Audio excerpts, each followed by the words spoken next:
Welcome to the Metaphorosis magazine podcast, your home for beautifully made speculative fiction. The magazine is edited by B. Morris Allen, and I'm your host, Matt Gomez. This week's story is Any Day Now by K. E. Redmond. K. E. Redmond writes about the extraordinary possibilities of our everyday world, that interstice shared by mystery and hard science. Let's jump in.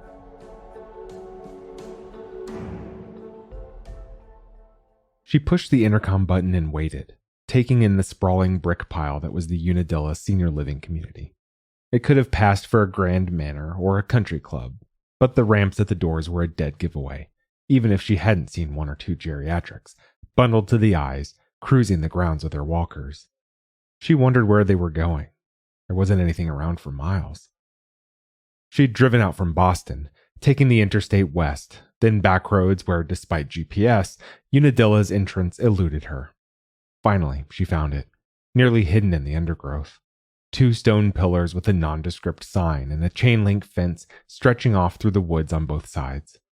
The razor wire was unexpected, though, and driving up to the main building, she noticed discreet security cameras at intervals.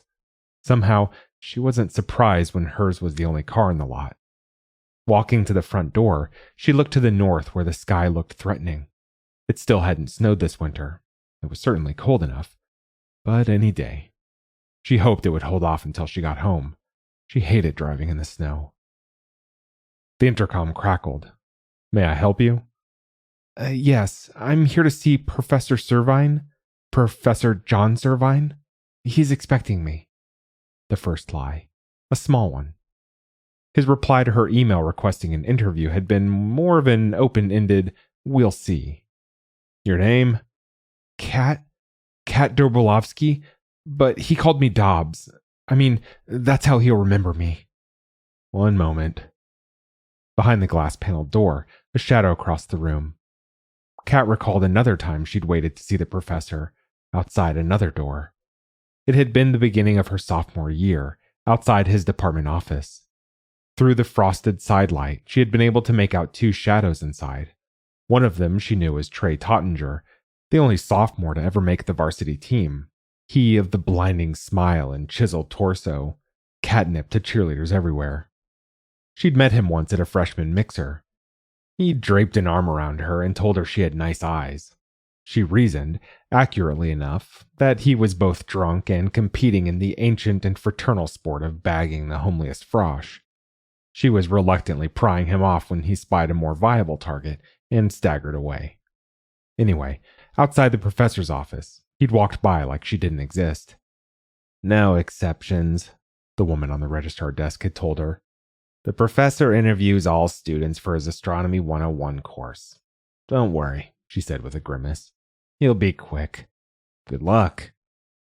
So she sat, listening to the low murmur of voices inside the office, although the conversation sounded one-sided.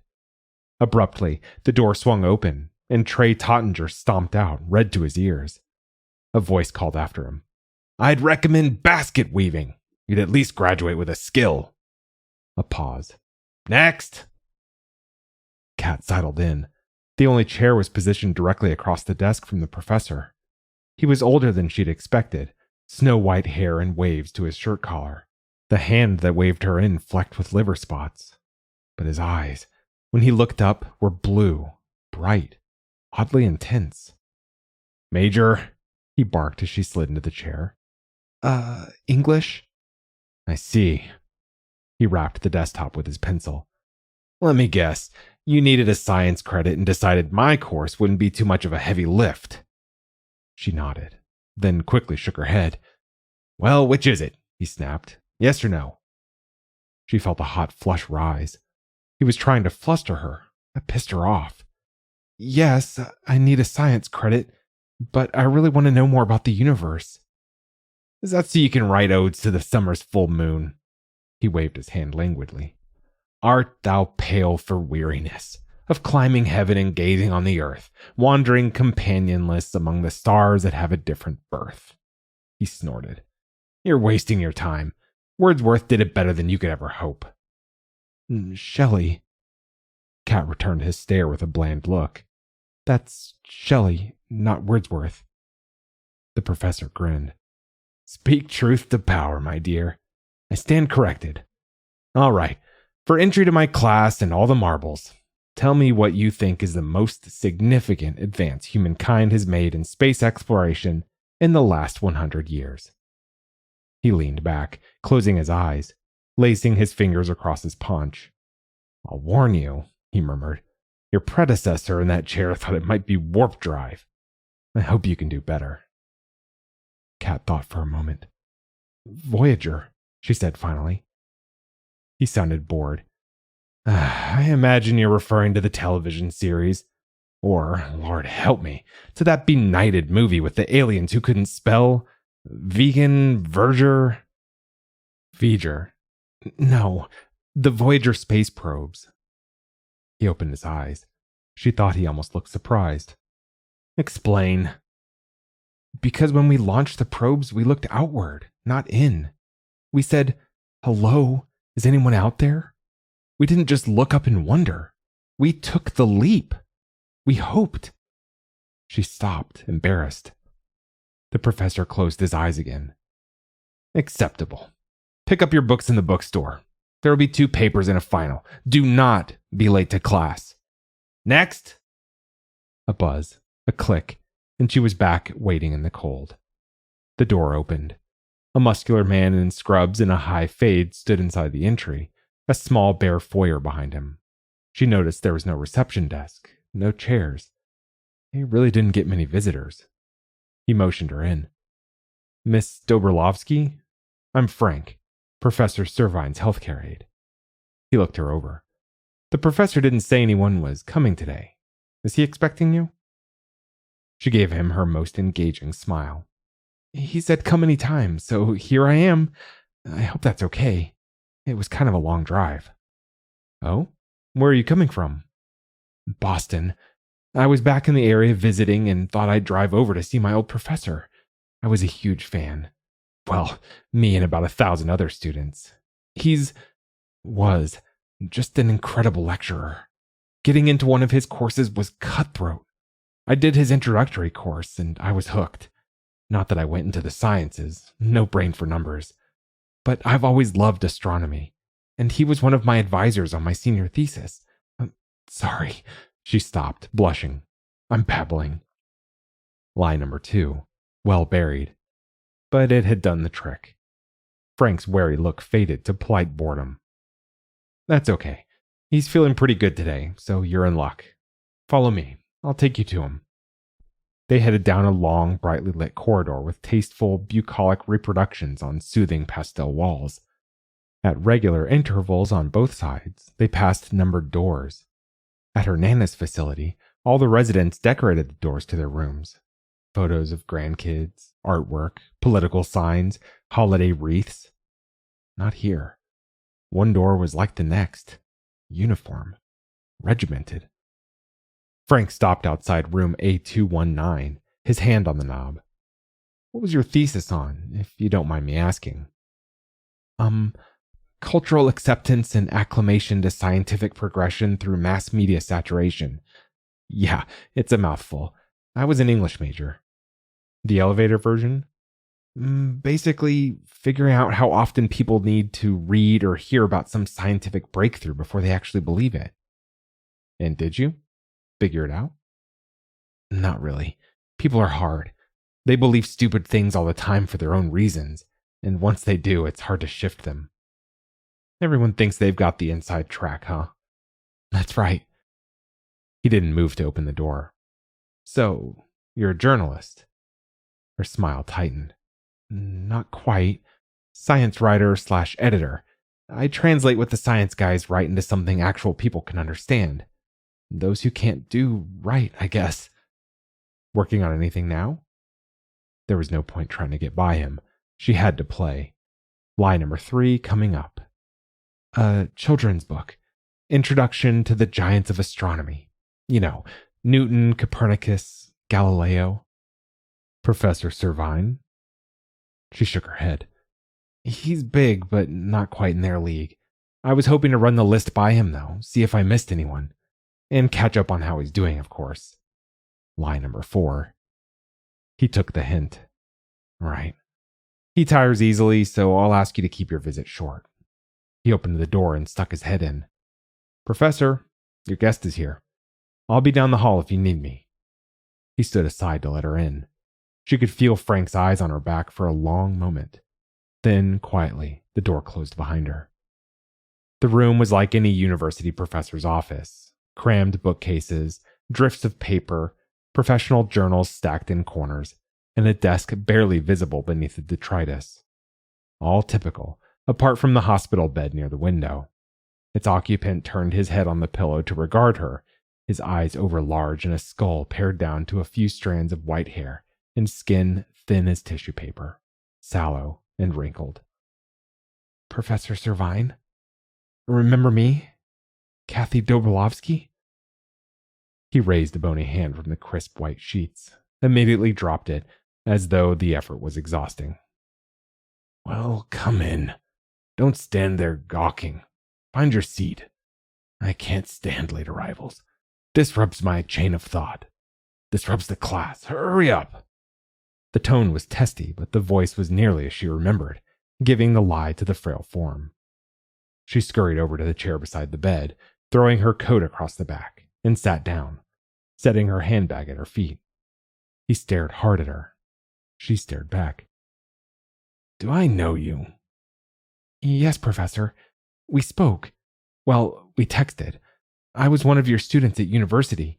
You knew me as Kathy Dobbs? Well, that's what you called me. I've come to say hello. Have you? He looked away. She followed his gaze.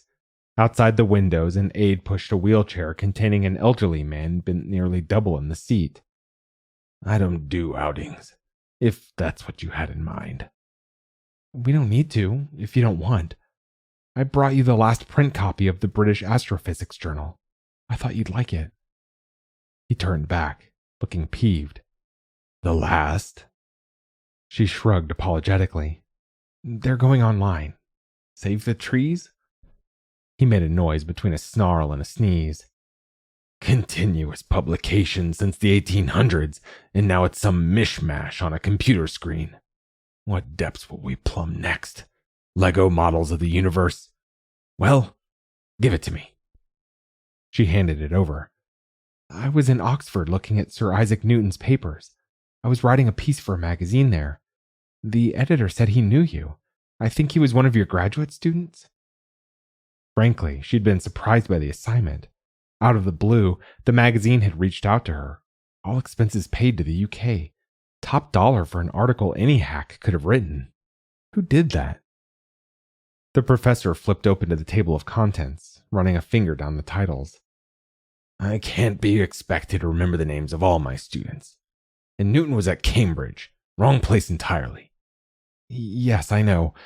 But the Bodleian had a recent acquisition from a private library. An amateur astronomer, contemporary of Newton's.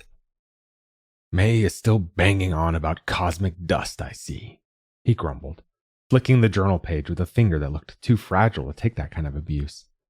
I told him to move on, but he never listens. It's dirt. Get over it. What were you saying about Newton? One of his contemporaries. It turns out they exchanged several letters.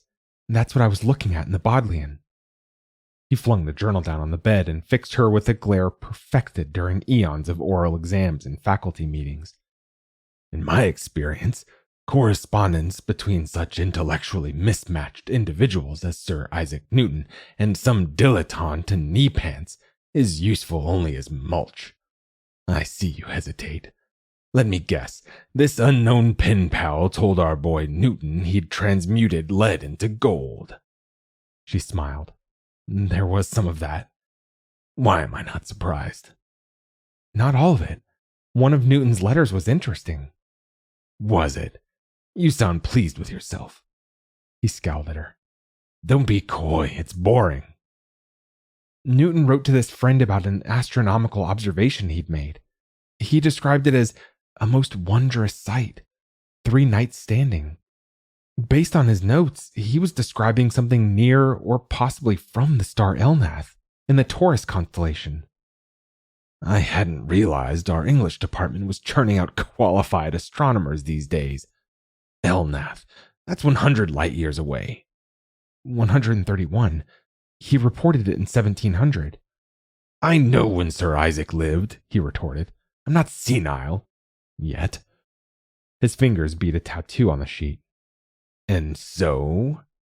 So? She repeated blankly. He clicked his tongue against his front teeth impatiently. Does this particle, this mere mote of information, carry some earth-shaking import? Elnath, as far as I am aware, would not be described as a wondrous sight. Giant star, blue-white in color. Nothing to write home about, so to speak. True, but it made me curious. What did he see exactly?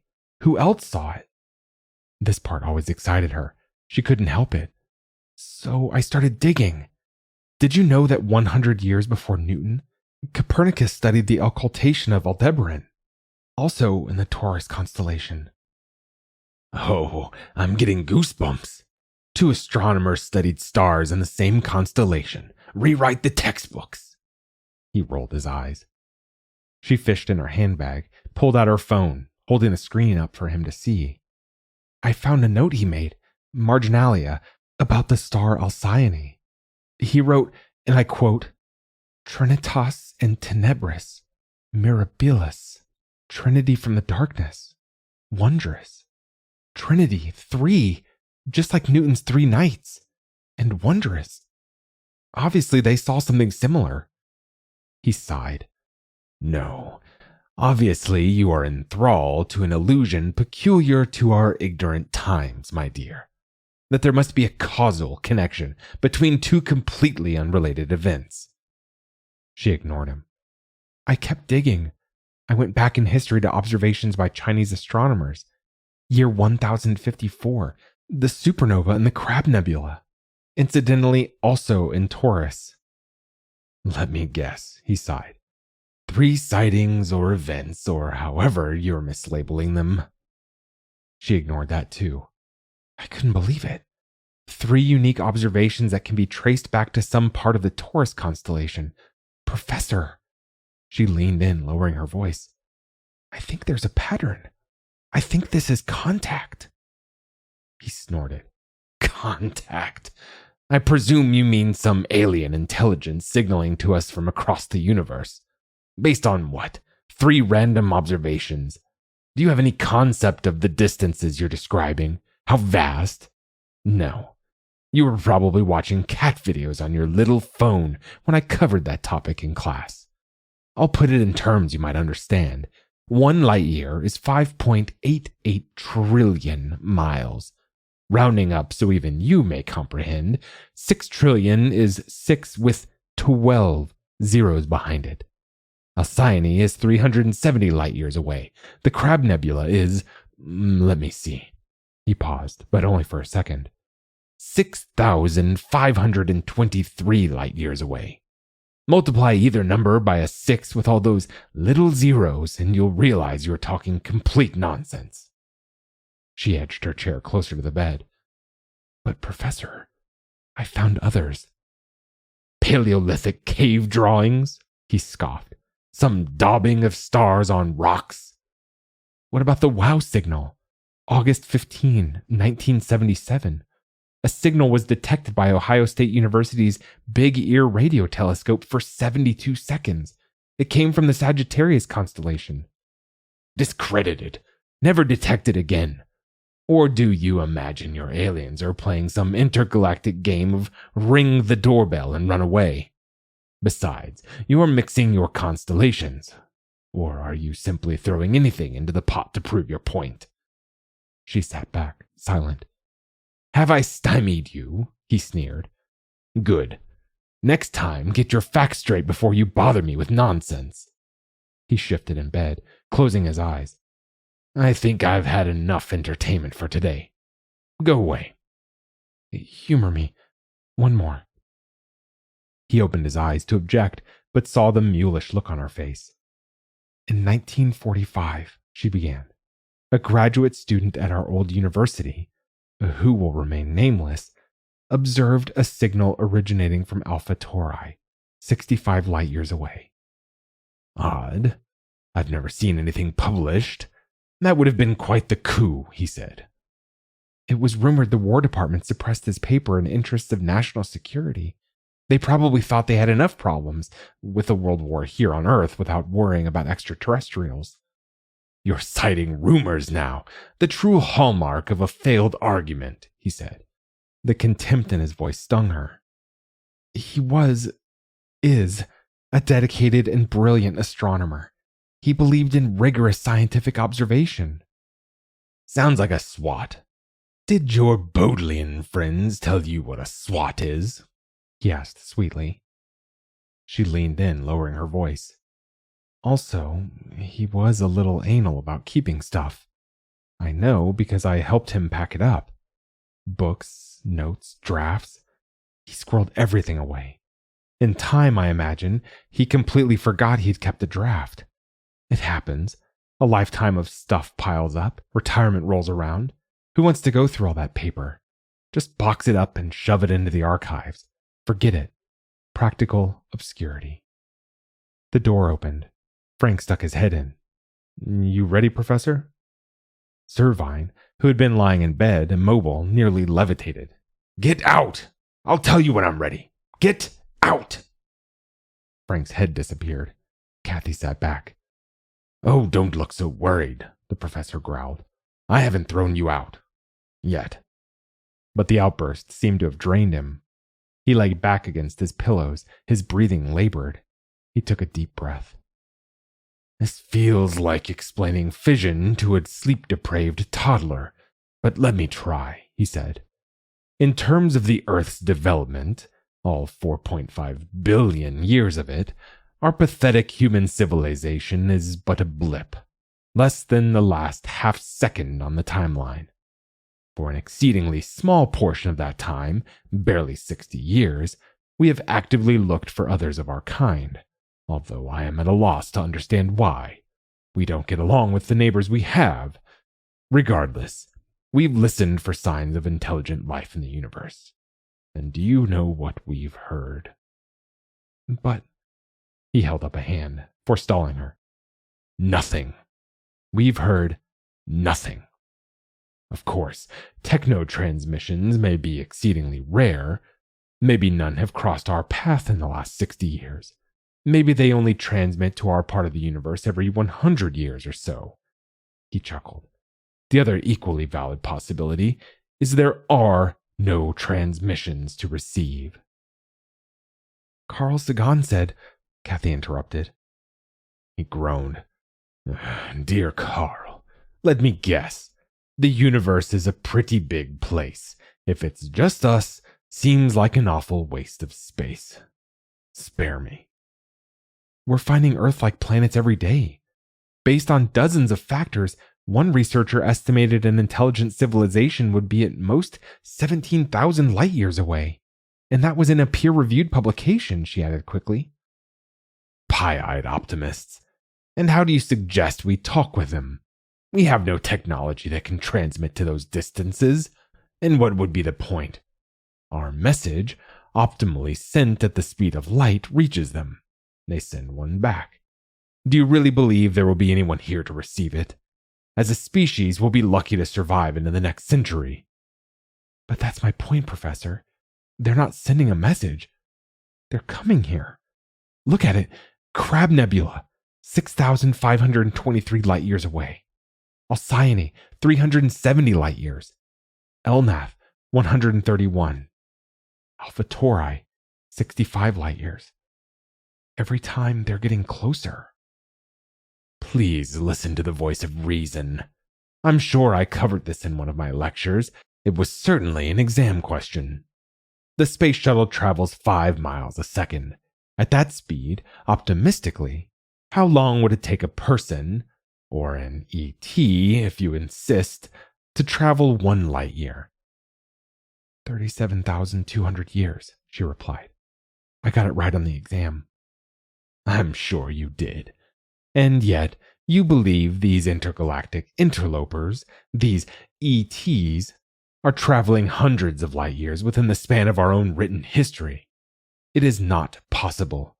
Do the math. It should be well within even your limited capabilities. But suppose they can travel faster than light. Impossible!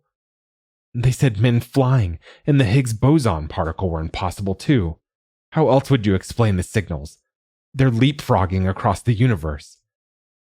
I've always envied the latitude riders have to wax poetic when they fail to understand bad science, he murmured. I sincerely hope you're not thinking of writing about this wild theory of yours. You'll be finished professionally. Unless you enjoy being lumped in with the crazies and conspiracy nuts. He waggled a hand in the direction of the carafe on his nightstand. She jumped up to pour him a glass of water, waiting while he took a sip. As he handed the glass back, he held her gaze. Do you remember what I wrote on your thesis? He asked. She looked blank for a moment. Then her eyes widened. I see you do. You always were a bright one. My final affirmation of all your hard work. Do not disappoint me now. He slid down in bed. Trying to reason with you has been exhausting. Thank you for coming. Leave. Frank was waiting for her in the hallway. Good visit? She nodded. So-so. I think I upset him. Believe it or not, he was in a good mood today. Get everything you need? What? She wished Frank would shut up so she could think. Her thesis. Where'd she packed it? Did you talk to him about the book? He stopped beside the front entrance, watching her. You said you needed to talk to him about your children's book. Oh, no. We got off on a tangent. That's okay. Yeah? Say, about your thesis. You said the professor was one of your advisors. I'll bet he had some good comments. He always has a lot to say. You know him, she replied, going over in her head the boxes she'd stored in the attic at her parents' house. There wasn't much room in a studio apartment. The thesis had to be in there somewhere. So, like what? He was waiting, all friendly curiosity, but his persistence made her wary. I'm not sure, she said slowly. Something about science needing more scribes. Lie number 5. She was getting good at this. That's harsh. He opened the door. Have a safe trip back. Looks like the snow's holding off, but any day now, it's gonna get here. She nodded. It wasn't until she was back on the interstate that she thought about Frank's questions. How had he known the professor had asked about her thesis? She checked the rearview mirror and sped up. In his bed, the professor waited. He could practically predict the next move, so when the phone on his bedside table rang, he let it ring itself out. In the quiet, he felt the sweet pull of sleep. The phone rang again, jarring him awake. This time he picked up. I'm sleeping, he snapped, then listened in silence. No, I don't see any need for concern. A tissue of conjecture and twaddle. Yes, I told her that, he replied. I have no idea if she'll listen to her favorite professor, as you so unctuously phrase it. I can tell you she's bluffing about my papers. I went through them all myself, as I'm sure you did. He listened again with a bored look. Your threats are wasted on me. You harbor the mistaken belief I care what you do to me now. And tell that useless blob you call my aide not to disturb me. He hung up. The phone remained resolutely mute. Still, for a long time he kept watch on the driveway, alert for comings and goings. After a while, darkness obscured the distant tree line, then gathered itself up to fill the room. The stars appeared. Tomorrow, maybe there'd be snow, but tonight the sky was clear and cold. He looked up at the twinkling lights, seeking out the constellation Taurus, the bull. Catalogued by Ptolemy in the 2nd century, known since the Bronze Age. In the northern hemisphere, the constellation passes through the sky from November to March, but is most visible in January. That was a lift from one of his lectures. What had she called it? Leapfrogging. Inelegant, but accurate. He preferred a skipping stone. The Crab Nebula, Alcyone, Elnath, Alpha Tauri, closer and closer. And the last one, from his red dwarf, 8.72 light years away. The signal he detected when he'd nearly given up hope, just before his abrupt and unwilling retirement. In terms of the universe, 8.72 light years was practically next door. He hadn't bothered trying to publish this time. He was too old and tired to fight them now, but he wasn't going to let the knowledge die with him. When she'd asked him to be her senior thesis advisor, he'd agreed, already plotting. If the universe teaches you one thing, it is the long view. Signing off on her thesis, he'd written the signal coordinates for the red dwarf as though they were random scribbles. His way of telling her, when she finally put it all together, that she was right. He'd counted on them discounting her. Wrong major, wrong sex. Why did they always underestimate women? But she was bright, and she'd always been stubborn. He'd known she'd figure it out eventually. With his help, of course. All the breadcrumbs he'd strewn in her path. The draft of his so long ago graduate paper. His notes on the red dwarf, left where she had to find them, packing up his office. The magazine assignment he'd finagled for her. Little nudges, trusting to her curiosity to piece it all together. And with the internet, social media, she had resources he'd never dreamed of. This time, they'd have trouble stuffing that genie back in the bottle. Let them try. Speak truth to power, indeed. He recited it over and over like a mantra.